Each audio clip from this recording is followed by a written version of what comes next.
কি অবস্থা সবাই, কেমন আছেন সবাই? সো দেখতে পাচ্ছেন আমার হাতে ডান্স থেকে একটা জিনিস আনছে, এটা আনছে আমার মা। বাট এটা আমি একটু দেখবো এটার ভিতরে কি আছে আর দাম বলবো, দাম অনুযায়ী ঠিক আছে কিনা। তো লেটস গো।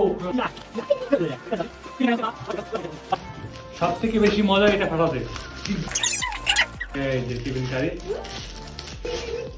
দুটো মা আনছে, মার রান্না বাড়াতে হয়তো খাবার রাখতে সুবিধা হবে সেজন্য। বাবার টাইট অনেক। ও কি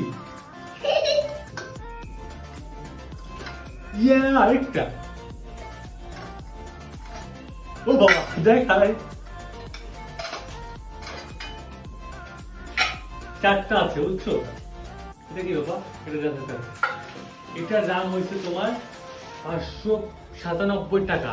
তো দাম অনুযায়ী ঠিক আছে কিনা কমেন্ট করে জানাবেন। আর আজকে আমি তো না কি করবো, বসে বসে ভিডিও বানালাম তো ওইটাই।